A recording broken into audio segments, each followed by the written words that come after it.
1.1 परिचय। आपको संभवतः आपके माता पिता और शिक्षकों ने बताया होगा कि नौकरी पाने, समाज में सम्मान अर्जित करने और एक परिष्कृत व्यक्ति बनने के लिए शिक्षा कितनी महत्वपूर्ण है। क्या आपने कभी सोचा है कि शिक्षा वास्तव में क्या है? क्या यह सिर्फ जीविकोपार्जन या प्रतिष्ठा हासिल करने का एक तरीका है? शिक्षा में ऐसा क्या है जो लोगों को यह विश्वास दिलाता है कि यह आपके व्यक्तित्व को निखारती है? क्या शिक्षा केवल वही है जो आप स्कूलों और विश्वविद्यालयों में सीखते हैं? लोग अक्सर शिक्षा शब्द का प्रयोग साक्षरता के साथ पर्यायवाची रूप में करते हैं। इस इकाई में हम शिक्षा और साक्षरता के बीच अंतर बताकर शुरुआत करेंगे। हम शिक्षा के अर्थ और विभिन्न पहलुओं के साथ साथ सामान्य और विशेष रूप से भारत के संदर्भ में शिक्षा और मूल्यों के बीच संबंध का भी पता लगाएंगे। 1.2 शिक्षा और साक्षरता। एजुकेशन शब्द लैटिन शब्द एजुकेयर से आया है, जिसका अर्थ है बढ़ाना, नेतृत्व करना और विकास करना। सीधे शब्दों में कहें तो शिक्षा व्यक्तियों को समाज के परिपक्व वयस्क सदस्यों के रूप में आगे बढ़ाने और विकसित करने की प्रक्रिया है। यह स्पष्ट है कि उद्योगवाद के उदय तक इस शब्द का अर्थ और उपयोग व्यापक और सामान्य था। पीटर्स 1977 बताते हैं कि उद्योगवाद के आगमन के साथ ज्ञान, कौशल और प्रशिक्षण की अधिक मांग थी। इससे विशिष्ट शिक्षा प्रदान करने के लिए औपचारिक संस्थानों की स्थापना हुई, जिन्हें स्कूल के नाम से जाना जाता है। नतीजतन शिक्षा, जिसे शुरू में प्रशिक्षण या ज्ञान और कौशल प्रदान करने के रूप में देखा जाता था, स्कूलों के साथ निकटता से जुड़ गई। समय के साथ शिक्षा का ध्यान ज्ञान और समझ के विकास तक सीमित हो गया। अपने व्यापक अर्थ में शिक्षा का तात्पर्य व्यक्ति के नैतिक, बौद्धिक और आध्यात्मिक विकास से है।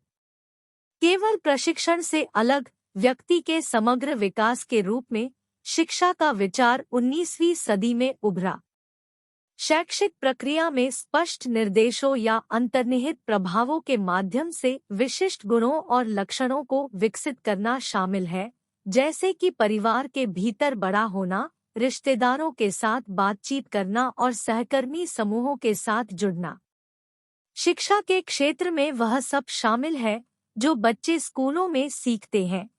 साथ ही समाजीकरण प्रक्रिया के हिस्से के रूप में वे अपने परिवारों और सहकर्मी समूहों से क्या सीखते हैं। विस्तृत रूप से पीटर्स 1977-11 कहते हैं, 19वीं शताब्दी से पहले विस्तृत प्रशिक्षण और निर्देश द्वारा आकार दिए गए सुसंस्कृत व्यक्ति का आदर्श अस्तित्व में था। हालांकि एक शिक्षित व्यक्ति शब्द का इस्तेमाल आमतौर पर इस आदर्श को व्यक्त करने के लिए नहीं किया जाता था। अवधारणा अस्तित्व में थी, लेकिन शिक्षित शब्द का प्रयोग इन बारीकियों के साथ नहीं किया गया था।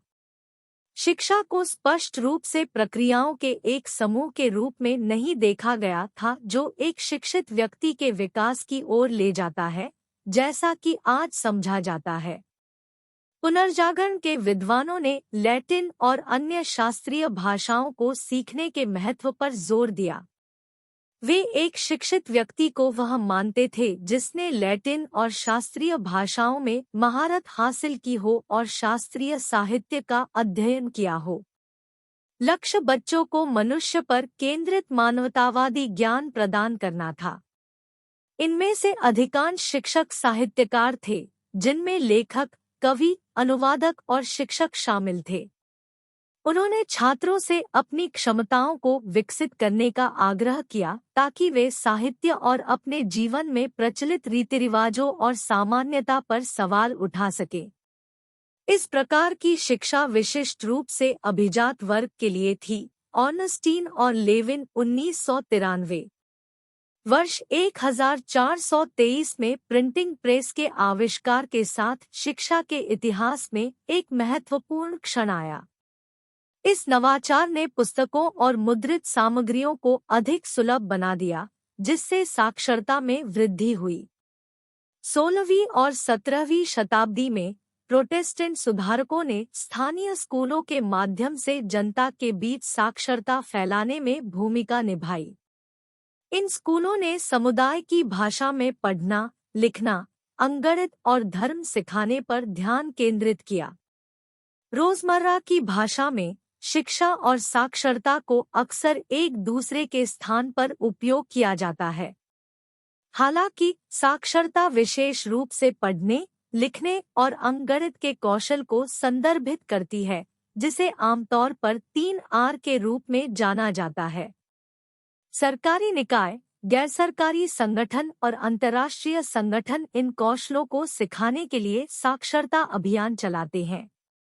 लक्ष्य व्यक्तियों को पढ़ने और लिखने की क्षमता के साथ सशक्त बनाना है, इस विश्वास के साथ कि साक्षर लोग रोजगार सुरक्षित कर सकते हैं, उत्पादकता बढ़ा सकते हैं और अपने गैरसाक्षर समकक्षों की तुलना में अपने और अपने देश के हितों की सक्षम रूप से रक्षा कर सकते हैं। जब यूनेस्को की स्थापना हुई तो इसका लक्ष्य कई देशों के लोगों को पढ़ना और लिखना सीखने में मदद करना था। उन्होंने बड़े पैमाने पर शिक्षा अभियान शुरू किया, लेकिन समय के साथ यह स्पष्ट हो गया कि साक्षरता कार्यक्रम वयस्कों की जरूरतों को पूरा नहीं करते हैं। 1960 के दशक में यूनेस्को ने साक्षरता के लिए एक कार्यात्मक दृष्टिकोण अपनाया। कृषि, विनिर्माण और अन्य नौकरियों में बेहतर उत्पादकता के लिए पढ़ने और लिखने के कौशल में सुधार पर ध्यान केंद्रित किया। प्रायोगिक विश्व साक्षरता कार्यक्रम EWLP, जहां यूनेस्को ने महत्वपूर्ण भूमिका निभाई, ने दिखाया कि राष्ट्रीय आर्थिक विकास पर बहुत अधिक जोर दिया गया था। परिणामस्वरूप शिक्षार्थियों की स्थानीय आवश्यकताओं के साथ साथ शिक्षार्थियों ने अपने साक्षरता कौशल कैसे हासिल किए और उनका उपयोग कैसे किया, इसके सामाजिक, सांस्कृतिक और भाषाई पहलुओं को ज्यादातर नजरअंदाज कर दिया गया।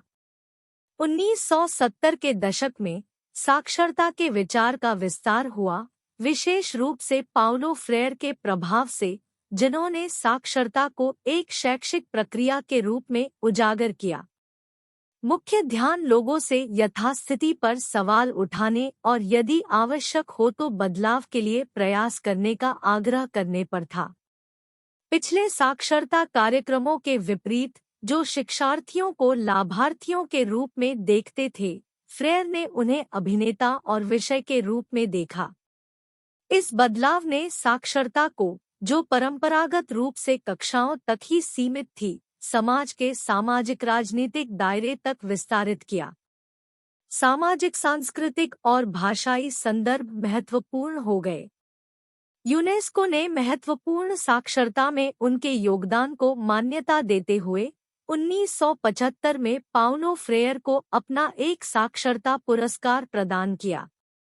यह शब्द एक नागरिक के रूप में सक्रिय रूप से संलग्न होने, राष्ट्रीय और अंतर्राष्ट्रीय प्रथाओं की आलोचना करने, अधिकारों का दावा करने और सत्ता संरचनाओं को चुनौती देने की व्यक्ति की क्षमता को दर्शाता है। साक्षरता की विस्तारित अवधारणा और शिक्षा के साथ इसके संबंध को समझना अब स्पष्ट हो गया है। 1980 के दशक में यूनेस्को ने स्वायत्त साक्षरता, मूल्यों और संदर्भ पर विचार किए बिना हासिल किया गया कौशल, और वैचारिक साक्षरता, सामाजिक या राजनीतिक विचारधाराओं से प्रभावित, के बीच विशिष्टता को स्वीकार किया। स्कूली शिक्षा और ज्ञान संचरण के तरीकों ने शक्ति को मजबूत करने और व्यक्त करने के व्यापक संदर्भ में महत्व प्राप्त किया, खासकर जब से साक्षरता को एक महत्वपूर्ण साधन के रूप में स्वीकार किया गया जिसके माध्यम से शक्ति प्राप्त की जाती है और समाज में इसका प्रयोग किया जाता है। बॉक्स 1.1 साक्षरता एक उभरती हुई अवधारणा के रूप में। साक्षरता का विचार और अभ्यास हमेशा बदल रहा है और विकसित हो रहा है। समाज में बदलाव के साथ नए दृष्टिकोण उभरते हैं और भाषा, संस्कृति और पहचान पर वैश्विक प्रभाव पड़ते हैं। इलेक्ट्रॉनिक संचार का उदय भी साक्षरता को आकार देने में महत्वपूर्ण भूमिका निभाता है। इस विकास में दो प्रमुख विचार सामने आते हैं। पहला, साक्षरता अपने आप में स्पष्ट रूप से सकारात्मक या नकारात्मक नहीं है। इसका मूल्य इस बात पर निर्भर करता है कि इसे कैसे प्राप्त किया जाता है, वितरित किया जाता है और उपयोग किया जाता है। यह या तो सशक्तिकरण हो सकता है या फ्रेयर के शब्द का उपयोग करते हुए पालतू बनाना। यह शिक्षा की व्यापक भूमिका और उद्देश्य के अनुरूप है। दूसरा, साक्षरता समाज में विभिन्न संचार प्रथाओं से जुड़ी है और इसे radio, TV, computer, mobile phone, texting, दृश्य छवियों आदि जैसे अन्य मीडिया के संयोजन में माना जाना चाहिए। इलेक्ट्रॉनिक संचार की व्यापक वृद्धि ने पारंपरिक कागज आधारित साक्षरता को प्रतिस्थापित नहीं किया है, बल्कि इसे एक नया संदर्भ दिया है। ग्राफिक्स अब टेक्स्ट के साथ साथ अधिक महत्वपूर्ण भूमिका निभाते हैं। कंप्यूटर आधारित शिक्षा और खेल बच्चों और वयस्कों दोनों के बीच प्रचलित है, जिससे किताबें पढ़ने की पारंपरिक आदत प्रभावित हो रही है। ये सभी परिवर्तन साक्षरता के प्रति हमारी धारणा को प्रभावित कर रहे हैं। यूनेस्को 2003 1.31 आदर्श राज्य में सामाजिक भूमिका के लिए शिक्षा। शिक्षा के बारे में कुछ शुरुआती विचार इस बात पर केंद्रित है कि यह बच्चों को समाज में सौहार्दपूर्वक रहने के लिए महत्वपूर्ण नैतिक मूल्यों को सीखने में कैसे मदद करता है। सुकरात और प्लेटो का दृढ़ विश्वास था कि नैतिकता ही खुशी और पूर्ण जीवन की ओर ले जाती है। उन्होंने इस बात पर जोर दिया कि तर्कसंगत सोच के माध्यम से मानवीय गुणों और सच्चाई को समझना अच्छे जीवन के लिए महत्वपूर्ण है।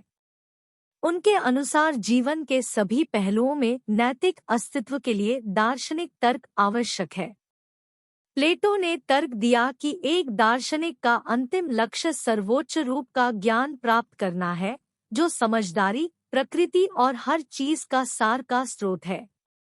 उनका मानना था कि जन्म लेने से पहले आत्मा सर्वोच्च रूप से परिचित हो जाती है और परिणामस्वरूप सर्वव्यापी नैतिक तर्क से। कक्षा में शिक्षक की भूमिका बच्चों को वह याद दिलाने और मदद करने की थी जो वे पहले से जानते हैं। प्लेटो के अनुसार नैतिक तर्क का विकास गणित के अध्ययन के माध्यम से होता है, क्योंकि यह अनुशासित सोच को बढ़ावा देता है। जब अमूर्त सोच विकसित होती है, तो व्यक्ति रोजमर्रा की वास्तविकता से ऊपर उठ सकते हैं। प्लेटो शिक्षा को चरित्र प्रशिक्षण के रूप में मानता था। उन्हें यकीन था कि संगीत, वास्तुकला और साहित्य जैसे सांस्कृतिक तत्व सीखने के लिए उपयुक्त माहौल बनाते हैं और बच्चों के दिमाग पर स्थायी प्रभाव छोड़ते हैं। प्लेटो इस बात से चिंतित थे कि एथेनियन शिक्षा में साहित्य, नाटक और अन्य प्रतिनिधित्व ने चरित्र को कैसे प्रभावित किया। उन्होंने होमर सहित उन कार्यों की आलोचना की जिनमें देवताओं, नायकों और महान लोगों के प्रति सम्मान नहीं दिखाया गया, जो बच्चों के लिए आदर्श हो सकते हैं। इसके अतिरिक्त उन्होंने नाटकों में मतलबी चरित्रों को चित्रित करने वाले युवाओं को अस्वीकार कर दिया। उन्हें डर था कि वे उन गुणों को अपना सकते हैं। आलोचकों ने बच्चों की स्वायत्तता पर सांस्कृतिक शिक्षा को प्राथमिकता देने के लिए प्लेटो की आलोचना की और उन पर अधिनायकवादी विचारधारा का समर्थन करने का आरोप लगाया। प्लेटो की प्रसिद्ध पुस्तक रिपब्लिक में उन्होंने समाज में लोगों को उनके बौद्धिक विकास के आधार पर वर्गीकृत किया है। 3 मुख्य समूह थे: बौद्धिक शासक या दार्शनिक राजा, सहायक और सैन्य रक्षक, और माल और सेवाओं का उत्पादन करने वाले श्रमिक। प्रत्येक समूह को उनकी श्रेणी के अनुरूप शिक्षा प्राप्त हुई, जिससे उनके जीवन के कार्यों का निर्धारण हुआ। प्लेटो ने आदर्श राज्य में लोगों की शैक्षिक आवश्यकताओं को पूरा करने के लिए पाठ्यक्रम तैयार किया। 1.4 तर्क क्षमता विकसित करने के लिए शिक्षा। प्लेटो के विपरीत अरस्तू का मानना था कि ज्ञान संवेदी अनुभवों से आता है। एक बच्चा 5 इंद्रियों के माध्यम से वस्तुओं और घटनाओं को देखता है, जिससे उन्हें समझने और समझाने के लिए सिद्धांतों के विकास का आधार बनता है।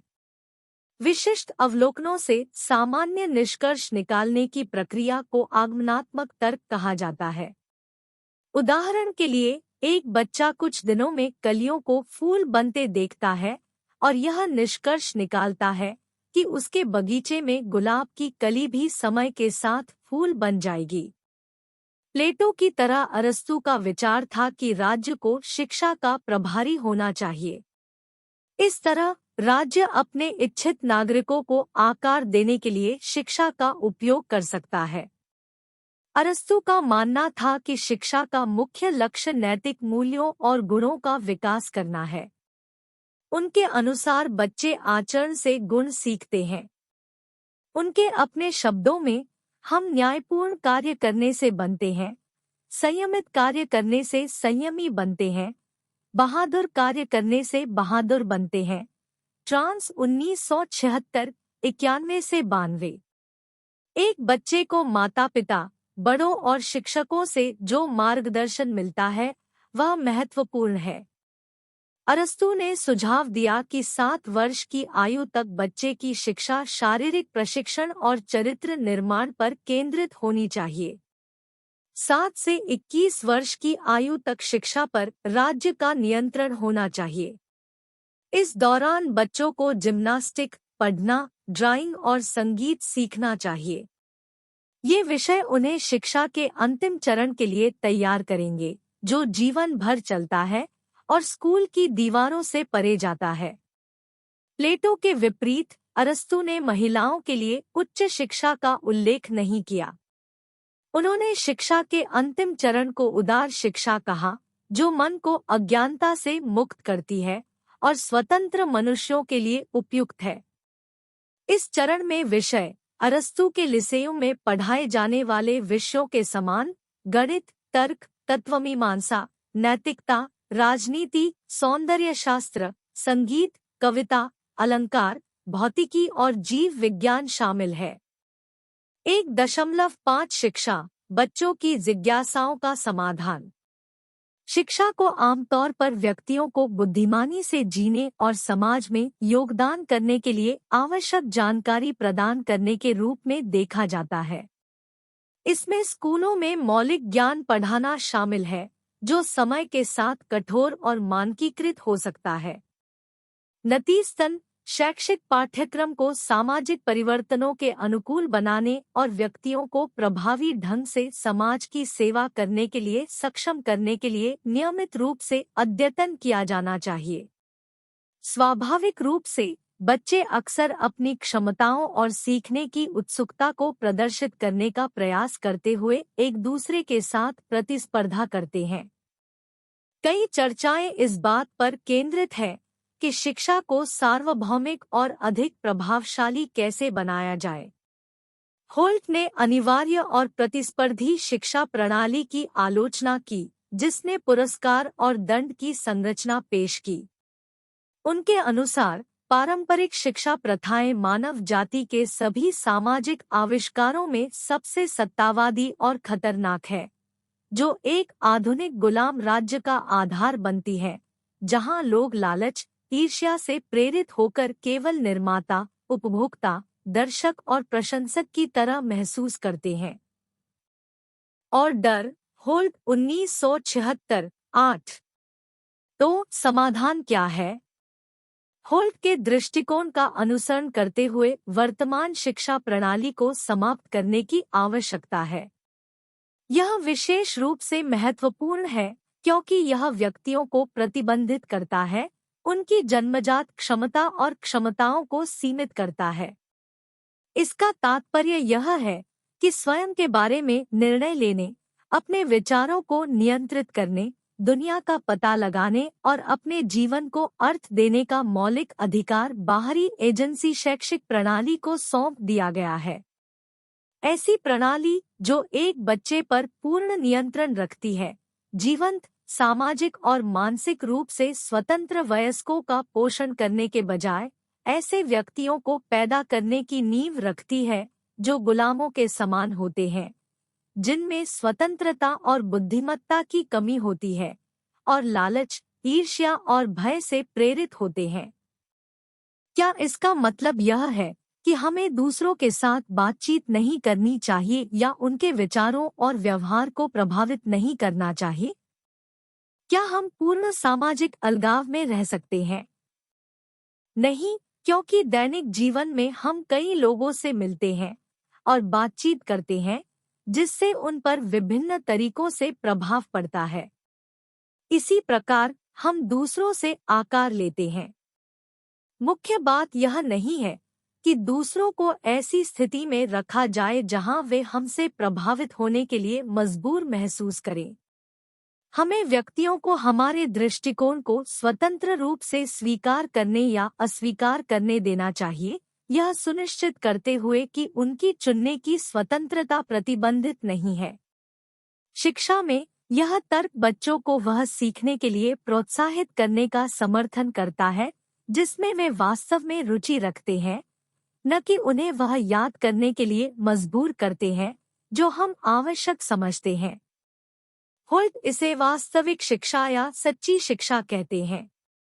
वास्तविक शिक्षा केवल सैद्धांतिक समझ के बजाय व्यावहारिक जुड़ाव के माध्यम से होती है, जिससे पारंपरिक शैक्षिक सेटिंग्स में पूरी तरह से हासिल करना चुनौतीपूर्ण हो जाता है। सच्ची शिक्षा का सार व्यावहारिक अनुभवों में निहित है। हमारा ज्ञान इस बात से आकार लेता है कि हम किसमें सक्रिय रूप से भाग लेते हैं और उसका सामना करते हैं। इन अनुभवों की गुणवत्ता हमें महत्वपूर्ण रूप से प्रभावित करती है, हमारे संतोष या असंतोष को प्रभावित करती है, साथ ही उनसे मिलने वाले आनंद या दोह को भी प्रभावित करती है। जो बच्चे स्कूल के माहौल में अपमान, धमकियों और नाखुशी का सामना करते हैं, वे उन पाठों को समझने के लिए संघर्ष करते हैं जो उनके शिक्षक उन्हें देना चाहते हैं। अगर वे कुछ ज्ञान हासिल भी कर लेते हैं, तो वह थोड़े ही समय में, आमतौर पर 1 या 2 दिनों में खत्म हो जाता है। सीखने की सर्वोत्तम परिस्थितियां तब उत्पन्न होती है जब बच्चे आत्मविश्वास, साहस और नई जानकारी को आत्मसात करने की वास्तविक उत्सुकता से भरे होते हैं। चिंतन और कार्रवाई 1.1 किसी नज़दीकी स्कूल में जाएं और 10वीं और 12वीं कक्षा के कम से कम 20 बच्चों से पता करें कि वे क्या सोचते हैं कि शिक्षा की प्रक्रिया में क्या शामिल होना चाहिए। शीर्षक: हाई स्कूल के छात्रों के शैक्षिक परिप्रेक्ष्य पर विचार। परिचय: इग्नू के एक छात्र के रूप में मैंने हाल ही में रिफ्लेक्शन एंड एक्शन 1.1 का कार्यभार संभाला, जिसके लिए मुझे पास के स्कूल का दौरा करना पड़ा और 10वीं और 12वीं कक्षा के कम से कम 20 बच्चों से जानकारी जुटानी पड़ी कि उनका मानना है कि शिक्षा की प्रक्रिया में क्या शामिल होना चाहिए। इस चिंतनशील निबंध का उद्देश्य मेरे निष्कर्षों को प्रस्तुत करना, प्राप्त विविध दृष्टिकोणों का विश्लेषण करना और इन दृष्टिकोणों के निहितार्थों को उचित ठहराना है। इसके अलावा मैं अध्ययन केंद्र में सहशिक्षार्थियों के साथ अपनी बातचीत पर चर्चा करूंगा, हमारे अवलोकनों में समानताओं और अंतरों की खोज करूंगा। स्कूल दौरे से प्राप्त निष्कर्ष। स्कूल का दौरा एक आंखें खोलने वाला अनुभव था, जिससे मुझे शैक्षिक प्रक्रिया के बारे में हाई स्कूल के छात्रों के दिमाग में मूल्यवान अंतर्दृष्टि मिली। मैंने समग्र दृष्टिकोण प्राप्त करने के लिए संतुलित प्रतिनिधित्व सुनिश्चित करने के लिए 10वीं और 12वीं कक्षा के छात्रों से संपर्क किया।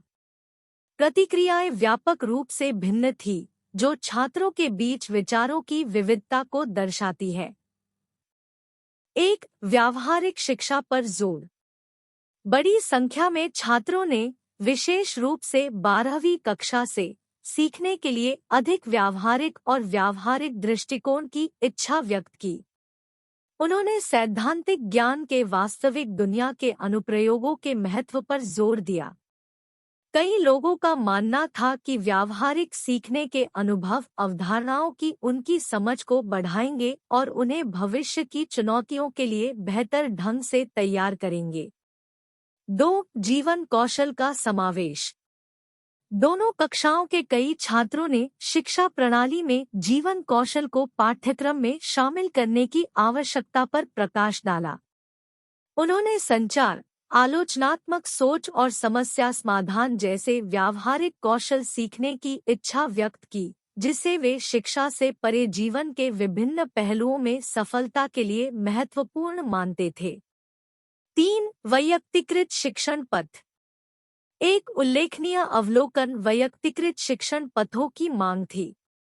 छात्रों ने अपनी रुचियों और करियर आकांक्षाओं के आधार पर विषयों को चुनने के विकल्पों के साथ अपनी सीखने की यात्रा पर अधिक नियंत्रण रखने की इच्छा व्यक्त की।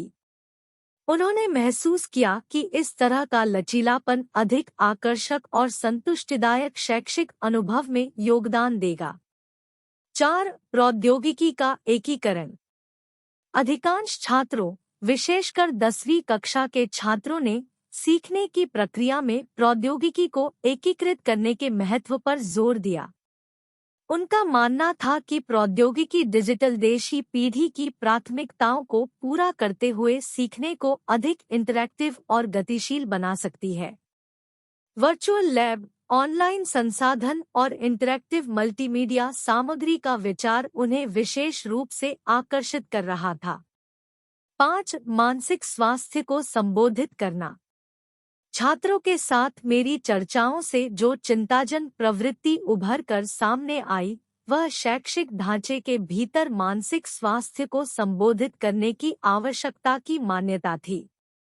कई छात्रों ने तनाव, चिंता और दबाव जैसी चुनौतियों के बारे में बताया। उन्होंने अनुकूल सीखने का माहौल बनाने के लिए स्कूलों के भीतर मानसिक स्वास्थ्य जागरूकता कार्यक्रमों और सहायता तंत्र को शामिल करने की वकालत की। सहशिक्षार्थियों के साथ चर्चा। अध्ययन केंद्र पर लौटने पर मैं अपने निष्कर्षों की तुलना करने के लिए अपने सहशिक्षार्थियों के साथ चर्चा में शामिल हुआ। विभिन्न स्कूलों से एकत्र की गई प्रतिक्रियाओं में समानताएं देखना दिलचस्प था, जिससे पता चलता है कि हाई स्कूल के छात्रों के बीच कुछ शैक्षिक चिंताएं व्यापक थी। हमारे समूह के भीतर दृष्टिकोणों की विविधता ने हमारे विश्लेषण में गहराई जोड़ दी। समानताएं। हमारे निष्कर्षों में एक महत्वपूर्ण समानता व्यावहारिक शिक्षा और प्रौद्योगिकी के एकीकरण पर जोर देना था। सभी स्कूलों और कक्षाओं में छात्रों ने एक ऐसे पाठ्यक्रम की तीव्र इच्छा व्यक्त की जो सैद्धांतिक ज्ञान और वास्तविक दुनिया के अनुप्रयोगों के बीच अंतर को पाट सके। इसके अतिरिक्त प्रौद्योगिकी को शामिल करने का आह्वान सर्वसम्मत था, जो समकालीन सीखने के माहौल की डिजिटल प्रकृति को दर्शाता है। अंतर। समानताओं के बावजूद छात्रों द्वारा पहचानी गई प्राथमिकताओं में उल्लेखनीय अंतर थे। उदाहरण के लिए, जबकि कुछ स्कूलों में छात्रों ने व्यक्तिगत शिक्षण मार्गों को प्राथमिकता दी, वहीं अन्य ने मानसिक स्वास्थ्य जागरूकता पर अधिक जोर दिया। इन मतभेदों ने छात्रों की विविध आवश्यकताओं और अपेक्षाओं को रेखांकित किया, एक लचीली और अनुकूली शैक्षिक प्रणाली के महत्व पर जोर दिया। निहितार्थ और औचित्य। स्कूल दौरों और सहशिक्षार्थियों के साथ चर्चा के निष्कर्षों का शिक्षा प्रणाली पर महत्वपूर्ण प्रभाव पड़ता है। निम्नलिखित औचित्य छात्रों के दृष्टिकोण के पीछे के कारणों को रेखांकित करते हैं और इन अंतर्दृष्टियों को शैक्षिक नीति और अभ्यास में शामिल करने के लिए तर्क देते हैं। 1. वास्तविक दुनिया की प्रासंगिकता। व्यावहारिक शिक्षण अनुभवों का आह्वान इस मान्यता से उपजा है कि शिक्षा केवल कक्षा तक ही सीमित नहीं रहनी चाहिए। छात्र अपने ज्ञान को वास्तविक दुनिया के परिदृश्यों में लागू करने की इच्छा रखते हैं, और ऐसा करने से उनका मानना है कि वे जटिल अवधारणाओं को बेहतर ढंग से समझ सकते हैं और कौशल विकसित कर सकते हैं जो सीधे उनके भविष्य के प्रयासों में लागू होते हैं। 2. समग्र विकास के लिए जीवन कौशल। पाठ्यक्रम में जीवन कौशल को शामिल करने का आग्रह शिक्षा के व्यापक लक्ष्य के अनुरूप है, जो न केवल अकादमिक ज्ञान प्रदान करना है बल्कि समग्र विकास को बढ़ावा देना भी है। संचार, आलोचनात्मक सोच और समस्या समाधान ऐसे कौशल हैं जो शैक्षणिक सीमाओं से परे हैं और व्यक्तिगत और व्यावसायिक सफलता के लिए आवश्यक है। 3. छात्र चयन को सशक्त बनाना। वैयक्तिकृत शिक्षण पथों की मांग छात्रों के बीच स्वायत्तता और सशक्तिकरण की इच्छा को दर्शाती है। छात्रों की शैक्षिक यात्रा में स्वामित्व की भावना को बढ़ावा देने के लिए उनकी विविध रुचियों और करियर आकांक्षाओं को स्वीकार करना महत्वपूर्ण है। एक अधिक लचीला पाठ्यक्रम जो छात्रों को उनके जुनून के आधार पर विषय चुनने की अनुमति देता है, इससे जुड़ाव और प्रेरणा बढ़ सकती है। 4. सगाई के लिए तकनीकी एकीकरण। सीखने की प्रक्रिया में प्रौद्योगिकी को एकीकृत करने के लिए सर्वसम्मत समर्थन डिजिटल युग की वास्तविकता को दर्शाता है। प्रौद्योगिकी न केवल सीखने को अधिक आकर्षक और इंटरैक्टिव बनाती है, बल्कि छात्रों को तकनीकी रूप से संचालित दुनिया के लिए भी तैयार करती है, जिसमें वे स्नातक होने के बाद प्रवेश करेंगे। वर्चुअल लैब, ऑनलाइन संसाधन और मल्टीमीडिया सामग्री समग्र सीखने के अनुभव को बढ़ा सकते हैं। 5. मानसिक स्वास्थ्य प्राथमिकता के रूप में। छात्रों के बीच मानसिक स्वास्थ्य को एक महत्वपूर्ण चिंता के रूप में स्वीकार करने के लिए स्कूलों के भीतर सहायता प्रणालियों के पुनर्मूल्यांकन की आवश्यकता है। छात्रों के समग्र कल्याण के लिए मानसिक स्वास्थ्य जागरूकता कार्यक्रमों, परामर्श सेवाओं और एक सहायक स्कूल वातावरण बनाने पर ध्यान देना आवश्यक है। एक स्वस्थ दिमाग प्रभावी सीखने और व्यक्तिगत विकास के लिए मूलभूत है। निष्कर्ष। अंत में रिफ्लेक्शन एंड एक्शन 1.1 के असाइनमेंट ने शैक्षिक प्रक्रिया के संबंध में हाई स्कूल के छात्रों के दृष्टिकोण को समझने का एक अनूठा अवसर प्रदान किया। विविध निष्कर्षों ने छात्रों की अपेक्षाओं की बहुमुखी प्रकृति को रेखांकित किया, जिसमें व्यावहारिक सीखने के अनुभवों से लेकर प्रौद्योगिकी के एकीकरण और मानसिक स्वास्थ्य की प्राथमिकता तक शामिल है। अध्ययन केंद्र में सहशिक्षार्थियों के साथ चर्चा ने हमारे अवलोकनों में समानताओं और अंतरों को उजागर करके विश्लेषण को और समृद्ध किया। इस चिंतनशील निबंध में प्रस्तुत निहितार्थ और औचित्य एक अनुकूली और छात्र केंद्रित शैक्षिक प्रणाली की आवश्यकता को रेखांकित करते हैं, जो शिक्षार्थी की उभरती जरूरतों और आकांक्षाओं को ध्यान में रखती है। आजीवन सीखने के लिए प्रतिबद्ध इग्नू छात्रों के रूप में यह जरूरी है कि हम हाई स्कूल के छात्रों के साथ हमारी बातचीत से प्राप्त मूल्यवान अंतर्दृष्टि के आधार पर शैक्षिक सुधारों की वकालत करें। छात्रों की अपेक्षाओं और वर्तमान शैक्षिक परिदृश्य के बीच अंतर को पाटकर हम आने वाली पीढ़ियों के लिए अधिक संवेदनशील और प्रभावी शिक्षण वातावरण के निर्माण में योगदान करते हैं। 1.6 शिक्षा में निहित मूल्य। शिक्षा के बारे में प्रारंभिक धारणाएं, जैसा कि R.S. पीटर्स द्वारा रेखांकित किया गया है, इसके मानक निहितार्थों पर जोर देती है। पीटर्स शिक्षा को आंतरिक रूप से मूल्यवान मानी जाने वाली गतिविधियों की शुरुआत के रूप में परिभाषित करते हैं। इन गतिविधियों में विज्ञान, इतिहास, साहित्य और दर्शन की खोज शामिल है। पीटर्स के अनुसार एक शिक्षित व्यक्ति इन विषयों के व्यापक परिप्रेक्ष्य और विभिन्न क्षेत्रों और मानव जीवन पर उनके प्रभाव को समझता है। मुख्य तर्क सार्थक मूल्यों और विचारों के अवशोषण के इर्दगिर्द घूमता है। पीटर्स 1966-25 का दावा है कि शिक्षा में स्वाभाविक रूप से किसी सार्थक चीज को स्वीकार्य तरीके से जानबूझकर प्रसारित करना शामिल है। परिणामस्वरूप जो व्यक्ति शैक्षिक प्रक्रिया से गुजरता है वह बेहतरी के लिए मूलभूत परिवर्तन से गुजरता है। यहाँ मुख्य प्रश्न यह निर्धारित करना है कि क्या सार्थक और खेती और अनुसरण के योग्य समझा जाता है। पीटर स्पष्ट करते हैं कि मूल्यवान मानी जाने वाली गतिविधियां और गतिविधियां सार्थक की श्रेणी में आती है। इस प्रकार शिक्षा को अंतर्निहित मूल्य के रूप में वर्णित किया जा सकता है। यह आशावादी परिप्रेक्ष्य इस बात पर जोर देता है कि यदि किसी शिक्षण सीखने के प्रयास को शिक्षा के रूप में माना जाता है तो यह स्वाभाविक रूप से मूल्यवान होना चाहिए, अन्यथा यह शिक्षा के रूप में योग्य नहीं हो सकता। बॉक्स 1.2 शिक्षा मानदंड। पीटर्स 1966-45 के अनुसार शिक्षा के मूलभूत मानदंडों में शामिल है। शिक्षा में उन लोगों को बहुमूल्य ज्ञान देना शामिल है जो इसके प्रति समर्पित है। 2. शिक्षा में ज्ञान, समझ और कुछ संज्ञानात्मक परिप्रेक्ष्य शामिल होने चाहिए जो स्थिर नहीं है। 3. शिक्षा कुछ संचरण विधियों को बाहर करती है जिनमें इच्छा और स्वैच्छिकता का अभाव होता है। महत्वपूर्ण बात यह है कि शिक्षा चौक और ब्लैकबोर्ड के साथ पारंपरिक कक्षा शिक्षण तक ही सीमित नहीं है। बच्चों को चीजें बनाना सिखाना, कार्यों को करने का तरीका दिखाना और उन्हें अन्वेषण करने के लिए प्रोत्साहित करना सभी शैक्षिक प्रक्रियाएं हैं। किसी विशिष्ट कौशल में महारत हासिल कर लेने मात्र से कोई व्यक्ति शिक्षित नहीं हो जाता। सच्ची शिक्षा में तथ्यों को सिद्धांतों में व्यवस्थित करने, किसी के दृष्टिकोण को प्रभावित करने की समझ हासिल करना शामिल है।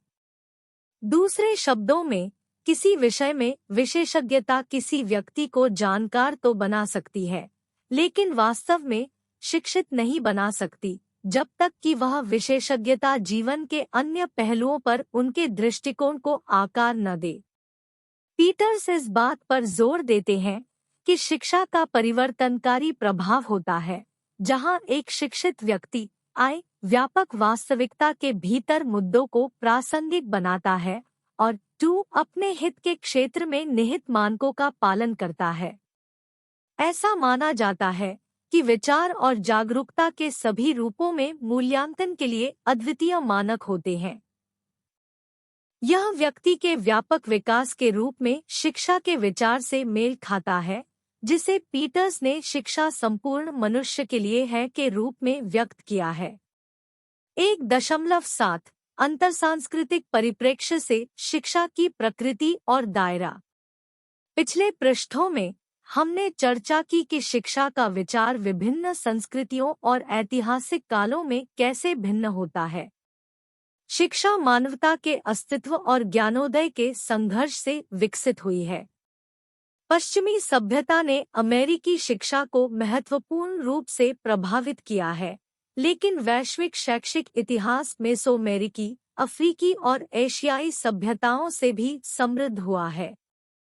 उदाहरण के लिए, मेक्सिको और ग्वाटेमाला में माया लोगों ने वास्तुकला और खगोल विज्ञान में उत्कृष्ट प्रदर्शन किया। उन्होंने शब्द संकेतों का उपयोग करके लेखन का एक अनूठा रूप विकसित किया जो माया पुजारियों द्वारा धार्मिक स्कूलों में पढ़ाया जाता था। इसी प्रकार चीनियों के पास कन्फ्यूशियस दर्शन में निहित एक परिष्कृत शैक्षिक प्रणाली थी। चीनी साम्राज्य पर शासन करने वालों ने औपचारिक परीक्षाएं उत्तीर्ण की, ऑर्नस्टीन और लेविन 1987। हालांकि शिक्षा विशिष्ट कौशल या कुछ भूमिकाओं के लिए व्यक्तियों को तैयार करने तक सीमित नहीं है। स्वदेशी या आदिवासी समुदाय जैसे कि शिकार और संग्रहण या खेती पर निर्भर रहने वाले आवश्यक जीवित रहने के कौशल सिखाते हैं और अपनी भाषा, ज्ञान, विश्वास और मूल्यों को अपने बच्चों तक पहुंचाते हैं। उदाहरण के लिए, लड़कों को हथियार बनाना सिखाया जाता है और लड़कियों को भोजन संग्रह करना सिखाया जाता है। ये गतिविधियां समुदाय की जीवन शैली का अभिन्न अंग है, जिनमें ज्ञान, विश्वास, कला, नैतिकता और रीति रिवाज शामिल है। लिखित ग्रंथों और औपचारिक स्कूली शिक्षा के अभाव में जानकारी और सांस्कृतिक ज्ञान मौखिक परंपरा के माध्यम से पारित किया जाता है। समूह के इतिहास, युद्धों, जीत, हार और नायकों के बारे में बच्चों को शिक्षित करने के लिए बुजुर्ग गीतों, किंवदंतियों, कहानियों, कहावतों और पहेलियों का उपयोग करते हैं। ये गैरौपचारिक तरीके उन स्वदेशी लोगों के बीच वयस्कता की तैयारी के रूप में काम करते हैं जिनके पास स्कूलों में औपचारिक शिक्षा का अभाव है। कई समाजशास्त्रियों का तर्क है कि ये व्यक्ति किसी भी तरह से कम परिष्कृत या औपचारिक शिक्षा प्राप्त करने वालों से कमतर नहीं है। प्राचीन ग्रीस में शिक्षा। प्राचीन ग्रीस को पश्चिमी संस्कृति का हृदय माना जाता है। यह समझना महत्वपूर्ण है कि वहां ज्ञान कैसे पहुंचाया गया। होमर की कविताओं ने उनकी उत्पत्ति, संघर्षों का वर्णन करके और भविष्य के लिए एक मॉडल प्रदान करके ग्रीक सांस्कृतिक पहचान को आकार देने में महत्वपूर्ण भूमिका निभाई। इन महाकाव्य नायकों के व्यवहार का अध्ययन करने वाले बच्चे ऐसे गुण सीखते हैं जो जीवन को सार्थक बनाते हैं। 2 योद्धा शूरवीरों का अपेक्षित आचरण और 3 मानवीय दोष जो स्वयं और दोस्तों को नुकसान पहुंचाते हैं। ऑर्नस्टीन और लेविन 1987-84। ग्रीस में बच्चों की सांस्कृतिक भागीदारी पर ध्यान औपचारिक स्कूली शिक्षा से आगे निकल गया। एथेनियाई लोग राज्य के प्रति कर्तव्यों के निर्वहन और व्यक्तिगत विकास के लिए उदार शिक्षा में विश्वास करते थे। स्वामी की सेवा करने वाले दासों को उदार शिक्षा से बाहर रखा गया और विशिष्ट व्यवसायों के लिए प्रशिक्षित किया गया। एथेंस में महिलाओं के पास कानूनी और आर्थिक अधिकारों का अभाव था। अधिकांश को औपचारिक शिक्षा से बाहर रखा गया था। हालांकि स्पार्टन लड़कियों को स्कूली शिक्षा में अधिक अनुभव प्राप्त हुआ, जिसमें भावी मातृत्व और स्पेक्ट्रम सैनिकों के लिए एथलेटिक प्रशिक्षण पर जोर दिया गया। 5वीं शताब्दी ईसा पूर्व में व्यापारिक वर्ग ने जमींदार अभिजात वर्ग का स्थान लेना शुरू कर दिया। इस परिवर्तन ने शिक्षा पर पारंपरिक विचारों को कमजोर कर दिया। परिणामस्वरूप सोफिस्ट के नाम से जाने जाने वाले पेशेवर शिक्षक उभरे। इन भटकते शिक्षकों ने व्याकरण, तर्क और अलंकारिक शिक्षण पर ध्यान केंद्रित किया। उन्होंने हर उस व्यक्ति को निर्देश दिए जो उनकी सेवाओं के लिए भुगतान कर सकता था। शिक्षा अब विशिष्ट समूहों तक सीमित नहीं रही, इसके बजाय यह व्यापक दर्शकों के लिए सुलभ हो गया, जिससे सामाजिक और आर्थिक गतिशीलता को बढ़ावा मिला। बॉक्स 1.3 पश्चिमी शिक्षा पर यूनानी प्रभाव। पश्चिमी संस्कृति और शिक्षा को प्राचीन ग्रीस से बहुमूल्य विरासत मिली। इसमें शामिल है लोगों की उत्कृष्टता प्राप्त करने की क्षमता में दृढ़ विश्वास। यह धारणा कि शिक्षा समुदाय की भलाई से जुड़े नागरिक उद्देश्यों की पूर्ति करती है। उदार शिक्षा और व्यावसायिक प्रशिक्षण के बीच अंतर पश्चिमी शैक्षिक इतिहास में चल रही बहस को जन्म देता है। सुकराती पद्धति का प्रभाव, जहां निपुण शिक्षक सत्य, अच्छाई और सुंदरता के बारे में सार्वभौमिक प्रश्न उठाने के लिए द्वंद्वात्मक दृष्टिकोण अपना सकते हैं। ऑर्नस्टीन और लेविन 1987-93। प्राचीन रोम में शिक्षा। प्राचीन रोम में शिक्षा का उद्देश्य राजनेताओं और सक्षम प्रशासकों को तैयार करना था।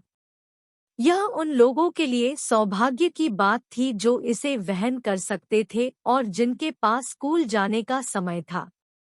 दुर्भाग्य से गरीब परिवारों के बच्चे स्कूल नहीं जा सके, इसके बजाय उन्हें अक्सर काम पर रखा जाता था। दासों से पैदा हुए कई बच्चों को भी शिक्षा के अवसर से वंचित कर दिया गया। उन्हें केवल विशिष्ट कार्यों के लिए ही प्रशिक्षण प्राप्त हुआ।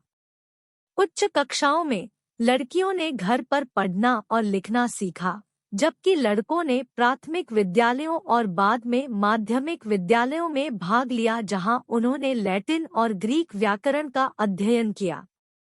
रोम में शैक्षिक आदर्श वक्ता के व्यक्तित्व पर केंद्रित था। वक्ता सार्वजनिक जीवन से जुड़ा एक सुशिक्षित व्यक्ति होता है, जैसे सीनेटर, वकील, शिक्षक, सिविल सेवक या राजनेता।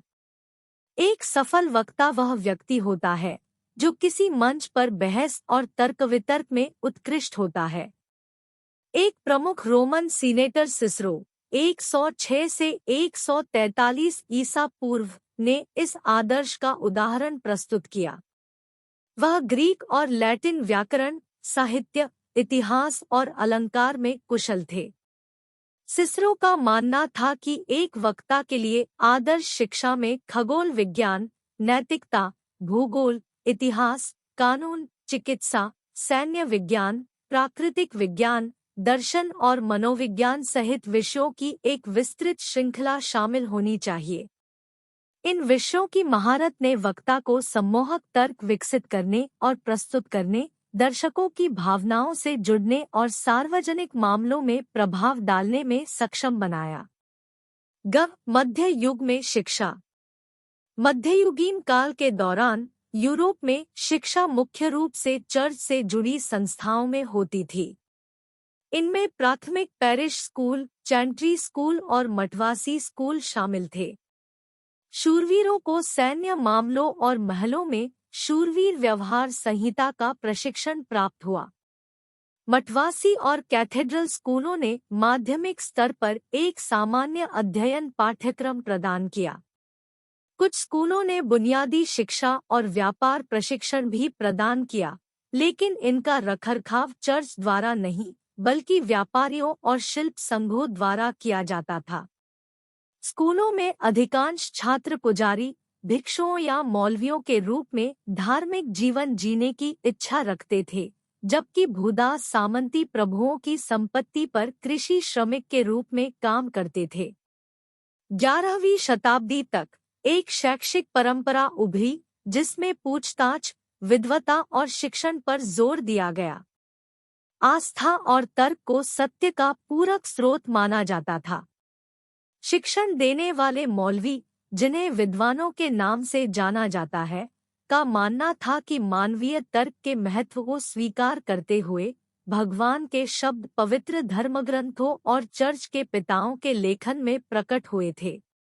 शैक्षिक विद्यालयों में तर्क, गणित, प्राकृतिक और नैतिक दर्शन, तत्वमीमांसा और धर्मशास्त्र जैसे विषयों को उच्च शिक्षा के हिस्से के रूप में पढ़ाया जाता था। शिक्षा प्रणाली का उद्देश्य शिक्षार्थियों के बीच निगमनात्मक तर्क कौशल विकसित करना है। समय के साथ कैथेड्रल स्कूलों में छात्रों की संख्या उनकी क्षमता से अधिक बढ़ गई। इससे उच्च शिक्षा के लिए विश्वविद्यालयों की स्थापना हुई। मध्ययुगीन काल में ज्ञान शास्त्रों के अधिकार के आसपास केंद्रित था, जिससे विश्वविद्यालयों का ध्यान धर्मशास्त्र पर केंद्रित हो गया। हालांकि धर्मनिरपेक्ष विषयों में भी विद्वता विकसित हुई। विश्वविद्यालयों ने उदार कलाओं के साथ साथ कानून, चिकित्सा और धर्मशास्त्र के लिए पेशेवर स्कूल शुरू किए। मध्य युग के दौरान शिक्षा काफी हद तक औपचारिक, संगठित और संस्थागत थी। पुनर्जागरण काल में शैक्षिक मॉडल को चुनौती दी गई। शैक्षिक तर्कशास्त्र में प्रशिक्षित मौलवी को अब एक शिक्षित व्यक्ति का प्रतीक नहीं माना जाता था। इसके बजाय आदर्श शास्त्रीय साहित्य में शिक्षित एक दरबारी शैली और लालित्य के साथ एक कुशल राजनयिक था। शिक्षा में अब एक सर्वांगीण व्यक्तित्व विकसित करने के लिए शास्त्रीय ग्रीक और लैटिन साहित्य सीखने पर जोर दिया गया। वाणिज्य समर्थित कला, साहित्य और वास्तुकला के अधिशेष के रूप में इटली ने पुनर्जागरण से गहरा प्रभाव महसूस किया। अभिजात वर्ग ने खुद को ज्ञान संरक्षक के रूप में पहचाना और शासकों ने नई शिक्षा प्रदान करने के लिए कोर्ट स्कूलों की स्थापना की। पुनर्जागरण के दौरान शिक्षित व्यक्तियों को लैटिन में उनकी दक्षता से पहचाना जाता था। शिक्षित होने का मतलब शास्त्रीय भाषाओं और साहित्य में तल्लीन होना था। ज्ञान की मानव केंद्रित समझ पर ध्यान केंद्रित किया गया था, जहां मनुष्यों की जांच वैज्ञानिक विषयों के रूप में नहीं बल्कि अप्रत्यक्ष रूप से शास्त्रीय साहित्य के माध्यम से की गई थी। इस दृष्टिकोण को बाद में आलोचना का सामना करना पड़ा, क्योंकि रूसो, पेस्टलोजी, देवी और अन्य विचारकों ने वास्तविक जीवन के अनुभव पर साहित्य पर अत्यधिक जोर देने पर सवाल उठाया। ज्ञानोदय के युग में शिक्षा। प्रबुद्धता युग में कारण ने शिक्षा और अन्य प्रमुख संस्थानों को आकार देने में प्रमुख भूमिका निभाई। वैज्ञानिकों ने प्राकृतिक नियमों को स्थापित करने के लिए वस्तुनिष्ठ तरीकों को नियोजित किया, जो सुझाव देते हैं कि सभी प्राकृतिक प्रक्रियाएं एक विशिष्ट क्रम का पालन करती हैं। प्रबोधन ने लोगों के जीवन को बेहतर बनाने और उनकी समस्याओं के समाधान के लिए तर्कसंगत सोच को बढ़ावा दिया। इस संदर्भ में स्कूली शिक्षा का उद्देश्य छात्रों की तर्क क्षमता को बढ़ावा देना है। शिक्षकों को छात्रों में प्रश्न पूछने की भावना और सामाजिक वास्तविकता को समझने में वैज्ञानिक और अनुभवजन्य तरीकों को लागू करने की तैयारी पैदा करने की चुनौती का सामना करना पड़ा। प्रबुद्धता युग ने समानता, व्यक्तिवाद और बौद्धिक तर्क के सिद्धांतों पर आधारित एक शिक्षा प्रणाली की स्थापना की। 1.8 भारत में शिक्षा का सांस्कृतिक पहलू। अतीत में भारत में शिक्षा सम्मान, देखभाल और साझा करने जैसे मूल्यों पर आधारित थी। ग्रामीण क्षेत्रों में समुदाय के सदस्यों ने स्कूलों के निर्माण और शिक्षकों का समर्थन करने में सक्रिय रूप से भाग लिया। प्रारंभ में सरकार का नियंत्रण सीमित था, लेकिन समय के साथ अधिकारियों ने कार्यभार संभाला, जिससे लोगों में अलगाव की भावना पैदा हुई। हालांकि ग्रामीण अभी भी स्कूल के बुनियादी ढांचे को बनाए रखने में शामिल थे, सरकार ने भर्ती, प्रवेश और पाठ्यक्रम संबंधी निर्णयों पर नियंत्रण कर लिया। जोसेफ डी बोना ने एक शिक्षक एक विद्यालय में ब्रिटिश पूर्व भारत में बुनियादी शिक्षा पर चर्चा की।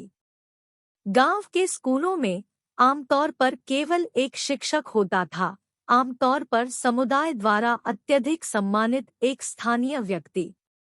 ग्रामीणों ने शिक्षक की जरूरतें पूरी की और शिक्षक ने स्कूल के वित्त का प्रबंधन किया। पैसा नाममात्र की फीस या दान के माध्यम से एकत्र किया जाता था। शिक्षक व्यक्तिगत उपयोग के लिए एक छोटी राशि रखते थे। बाकी का उपयोग बच्चों के लिए लेखन सामग्री और खिलौने उपलब्ध कराने के लिए किया गया। जब पर्याप्त धन जमा हो गया, तो शिक्षक ने योग्य छात्रों को छात्रवृत्ति प्रदान की। शिक्षक ज्ञान, सेवा और त्याग, बलिदान के सिद्धांतों के आधार पर कार्य करते थे। इस एक शिक्षक स्कूल दृष्टिकोण ने एक स्कूल में कई शिक्षकों को नियुक्त करने की सरकार की रणनीति के विपरीत चिंता, प्रतिबद्धता और जवाबदेही पर जोर दिया, जिससे विशेष रूप से ग्रामीण और दूरदराज के क्षेत्रों में शिक्षकों की अनुपस्थिति के बारे में चिंताएं बढ़ गई। नाइक 1998 देखें। कुमारस्वामी 1983 का सुझाव है कि एक प्रभावी शिक्षा प्रणाली में निम्नलिखित आदर्शों को शामिल किया जाना चाहिए। एक सार्वभौमिक दार्शनिक दृष्टिकोण। 2 सभी चीजों की पवित्रता की मान्यता, जीवन के पश्चिमी विभाजन को पवित्र और अपवित्र में विभाजित करना। 3 धार्मिक सहिष्णुता, यह स्वीकार करते हुए कि सभी हठधर्मिता सीमित मानव बुद्धि सूत्रीकरण है जो अनंत पर थोपे गए हैं। 4 सभ्यता को नागरिक व्यवहार के परिणाम के रूप में देखा जाता है। शिक्षक छात्र संबंध गुरु और चेला जैसे शब्दों में प्रतिबिंबित होता है, जिसमें महान साहित्य को याद रखने और सीखने को आर्थिक समृद्धि के साधन के बजाय एक विशेषाधिकार के रूप में देखने पर जोर दिया जाता है। 6 परोपकारिता और सभी जीवन की एकता की स्वीकृति। और 7 क्रिया और विचार दोनों पर नियंत्रण। परंपरागत रूप से शिक्षा का उद्देश्य किसी की क्षमता को पहचानना और उसे बड़े होने की प्रक्रिया में एकीकृत करना है। पूर्व में शिक्षा के रूप में समाजीकरण के महत्व पर प्रकाश डाला गया है, जहां शिक्षा को जीवन की तैयारी के रूप में देखा जाता है। भारत में ब्रिटिश शासन के दौरान स्थापित मौजूदा शैक्षिक प्रणाली में सुधार के प्राथमिक लक्ष्य के साथ स्वतंत्रता के बाद कई शिक्षा आयोगों की स्थापना की गई है। इन सुधारों की आवश्यकता वर्तमान प्रणाली के प्रति असंतोष से उत्पन्न होती है, जो साक्षरता, कारण, तर्कसंगता, सफलता, उपलब्धि, भौतिक प्रगति और प्रतिस्पर्धा पर अत्यधिक जोर देती है। समृद्धि और समृद्धि में योगदान देने वाले तत्वों को प्राथमिकता देती है।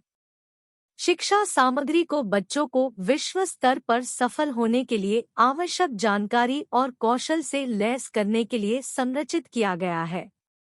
हालांकि यह दृष्टिकोण बच्चों को उनके स्थानीय परिवेश और चिंताओं से अलग कर देता है, जिससे शिक्षा उनकी सांस्कृतिक जड़ों से उखाड़ने और अलग होने की प्रक्रिया में बदल जाती है। परिणामस्वरूप व्यक्तिगत रचनात्मकता, पहल और सहजता काफी हद तक अवरुद्ध हो जाती है। शिक्षा को सांस्कृतिक पहलुओं पर अधिक गंभीरता से विचार करने की आवश्यकता है। इस बात को लेकर जागरूकता बढ़ रही है कि शिक्षा को सांस्कृतिक मूल्यों से जोड़ा जाना चाहिए। यह एकीकरण स्कूलों में पढ़ाए जाने वाले मूल्यों और बच्चे की समाजीकरण प्रक्रिया के दौरान घर पर सिखाए गए मूल्यों के बीच टकराव से बचने के लिए महत्वपूर्ण है। अतीत में गांधी जी ने शिक्षा का एक रूप प्रस्तावित किया था जिसे नई तालीम या बुनियादी शिक्षा कहा जाता था।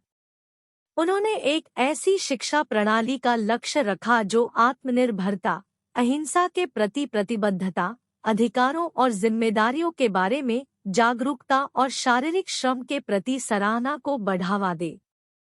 गांधी जी शिक्षा के प्रति समग्र दृष्टिकोण में विश्वास करते थे। आत्मसंयम, आत्मनिर्भरता, आत्मबलिदान, आत्मपूर्ति और सामुदायिक भागीदारी के माध्यम से शरीर, मन और आत्मा के विकास पर जोर देते थे। तनाव, संघर्ष, हिंसा और असहिष्णुता से भरी आज की दुनिया में शिक्षा पर गांधी के विचार प्रासंगिक हो गए हैं। दो महत्वपूर्ण प्रश्न उभर कर सामने आते हैं। शिक्षा पारिस्थितिक चिंताओं को कैसे शामिल कर सकती है? और 2. शिक्षा शांतिपूर्ण सहअस्तित्व को कैसे बढ़ावा दे सकती है? ये प्रश्न भारत और कई पूर्वी देशों में जीवन के मौलिक दर्शन में गहराई से निहित है। इस खंड की आगामी इकाई गांधी की नई तालीम की अवधारणा पर गहराई से विचार करेगी और अन्य भारतीय विचारकों के दृष्टिकोण का पता लगाएगी। चिंतन और कार्रवाई 1.2।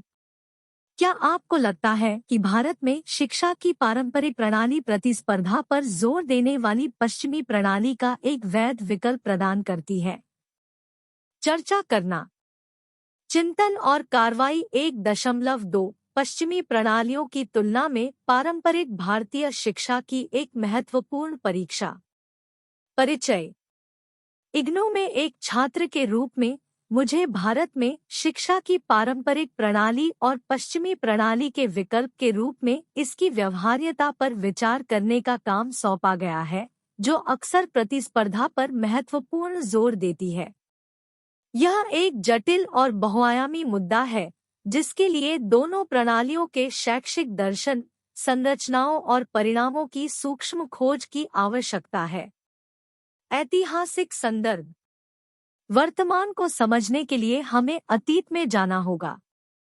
पारंपरिक भारतीय शिक्षा प्रणाली, जो प्राचीन धर्मग्रंथों और शिक्षाओं में गहराई से निहित है, लंबे समय से अपने समग्र दृष्टिकोण के लिए पूजनीय रही है।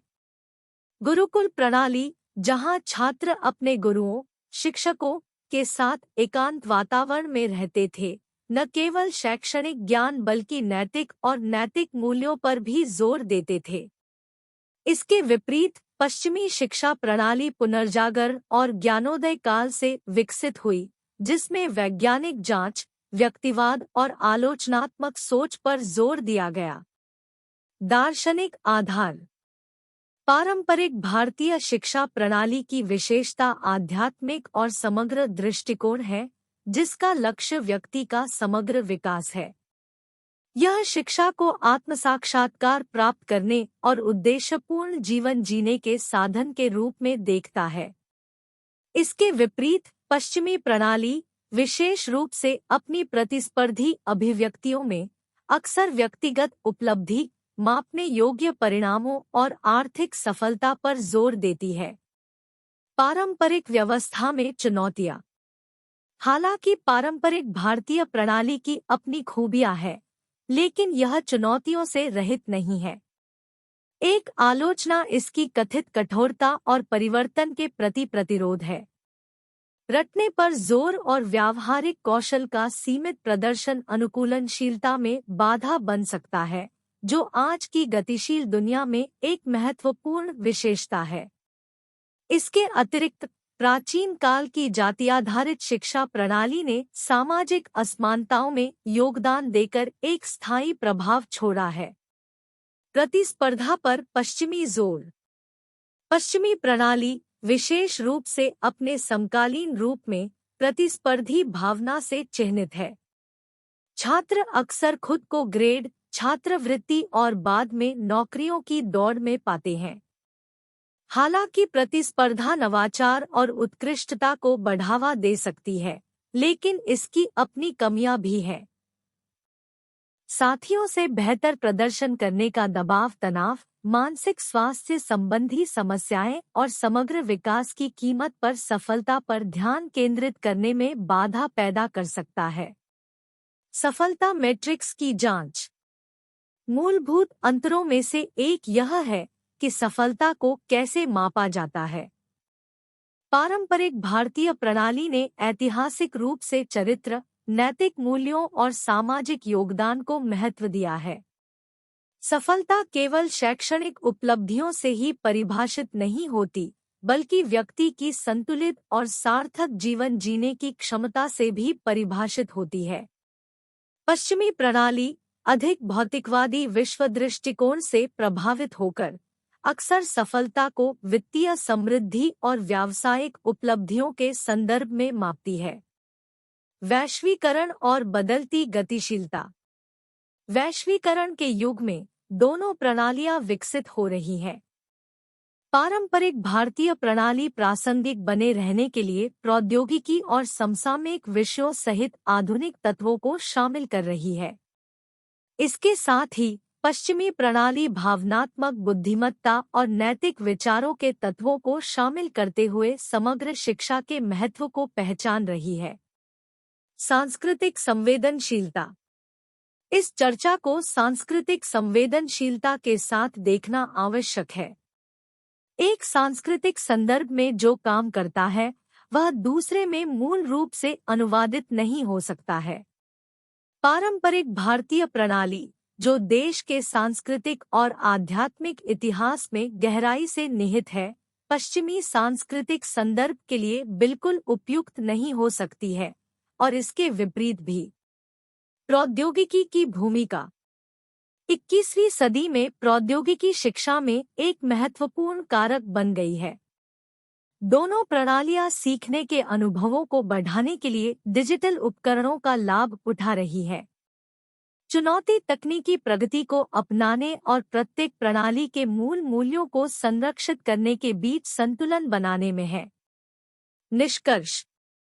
अंत में पारंपरिक भारतीय शिक्षा प्रणाली समग्र विकास और आध्यात्मिक मूल्यों पर जोर देने के साथ एक अद्वितीय दृष्टिकोण प्रदान करती है।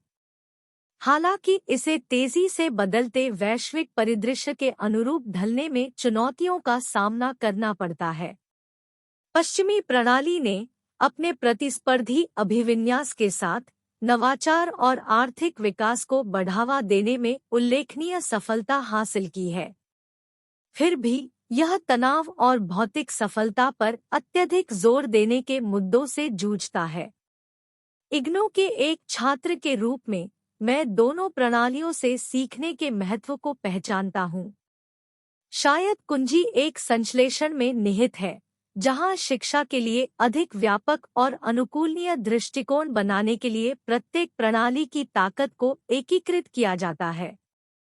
पूर्व और पश्चिम की सीमाओं को पार करते हुए सीखने, आलोचनात्मक सोच और वैश्विक नागरिकता के प्रति प्रेम को बढ़ावा देने पर ध्यान केंद्रित किया जाना चाहिए। शिक्षा पर समाजशास्त्रीय परिप्रेक्ष्य शिक्षा की प्रक्रिया को देखता है और यह समाज के विभिन्न पहलुओं के साथ कैसे संपर्क करता है। मुख्य ध्यान यह समझने पर है कि शिक्षा सामाजिक प्रक्रियाओं को कैसे प्रभावित करती है और उनसे प्रभावित होती है। शिक्षा के समाजशास्त्र की जड़ें प्लेटो जैसे विचारकों के लेखन में खोजी जा सकती हैं, जिन्होंने सामाजिक व्यवस्था स्थापित करने और राज्य का समर्थन करने में शिक्षा की भूमिका पर जोर दिया था। हालांकि बाद में यह अध्ययन का एक विशिष्ट क्षेत्र बन गया। फ्रांसीसी समाजशास्त्री एमिल दुर्खीम ने शिक्षा के अध्ययन के लिए समाजशास्त्रीय दृष्टिकोण की आवश्यकता पर बल दिया। जयराम 1990 के अनुसार, जिसे शुरू में शैक्षिक समाजशास्त्र के रूप में जाना जाता था, वह संयुक्त राज्य अमेरिका और कनाडा में बड़ी संख्या में आप्रवासियों को एकीकृत करने के लिए शिक्षकों की आवश्यकता से उत्पन्न हुआ था, खासकर 20वीं सदी के अंत के आसपास। औद्योगिकरण के कारण उत्पन्न जटिलताओं को देखते हुए यह एकीकरण स्कूलों और समुदायों के लिए महत्वपूर्ण था।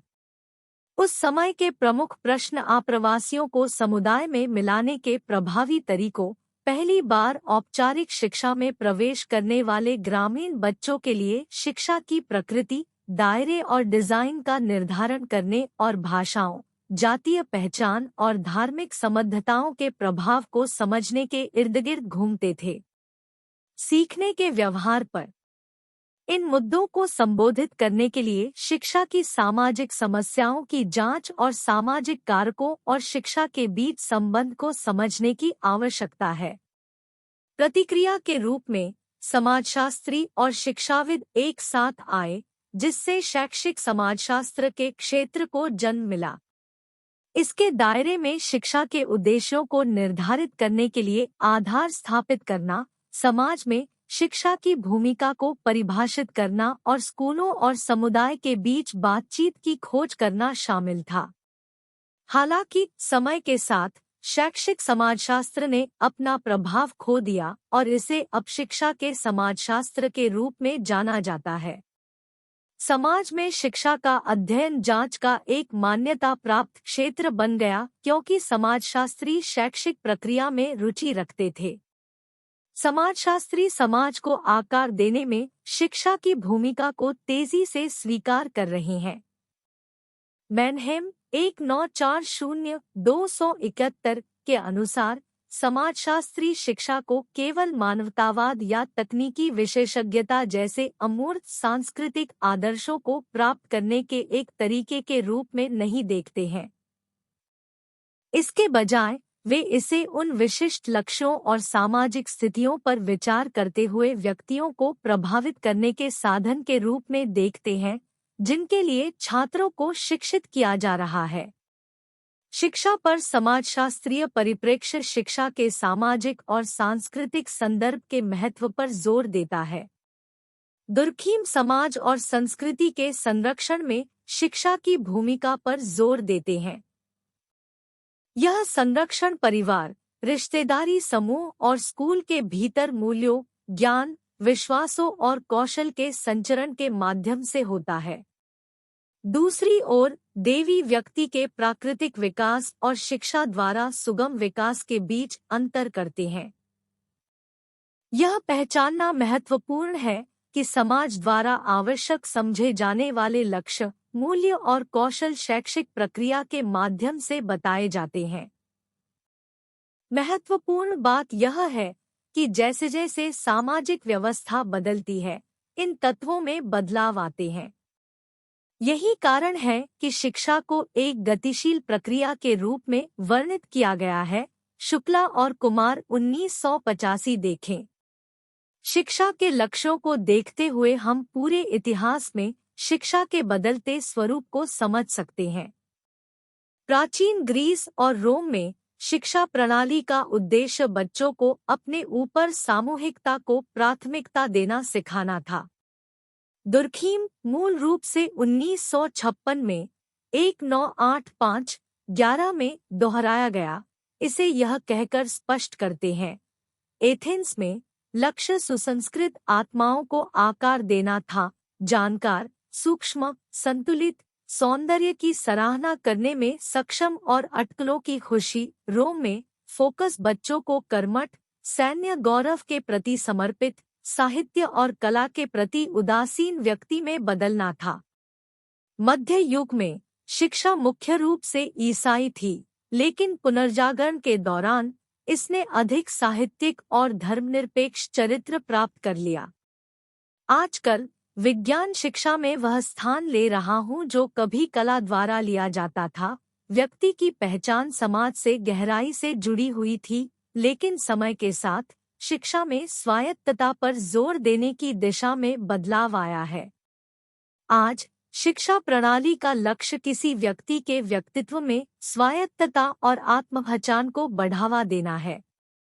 समाजशास्त्रीय दृष्टिकोण से शिक्षा के जो आयाम समाज में सामने आते हैं, उनमें सामाजिक व्यवस्था, सामाजिक नियंत्रण और शक्ति संरचनाओं को बनाए रखने या चुनौती देने में इसकी भूमिका शामिल है।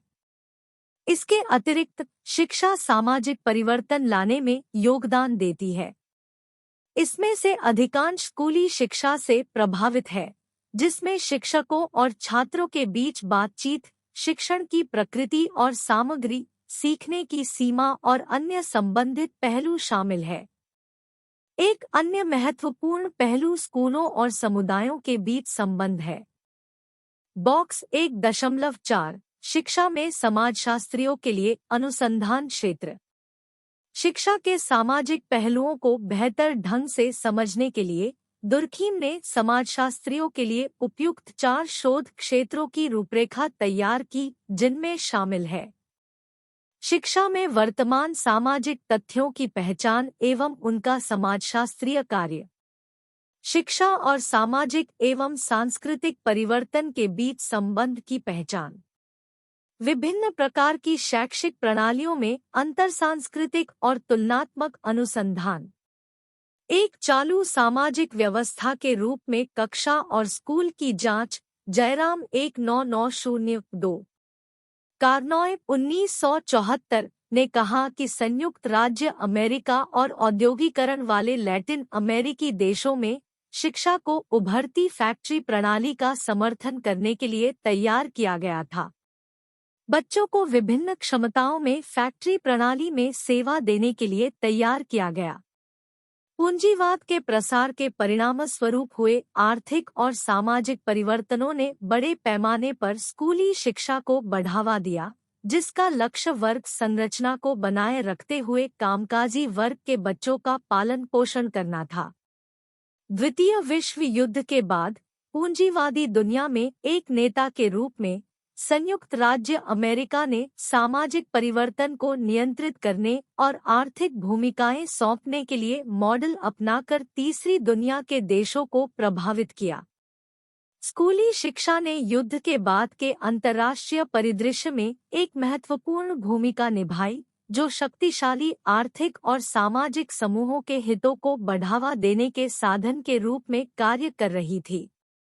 समाज और शिक्षा में समकालीन बहस स्कूली शिक्षा की भूमिका, समाज और मानव विकास पर शिक्षा के प्रभाव की प्रकृति और सीमा के इर्दगिर्द घूमती है।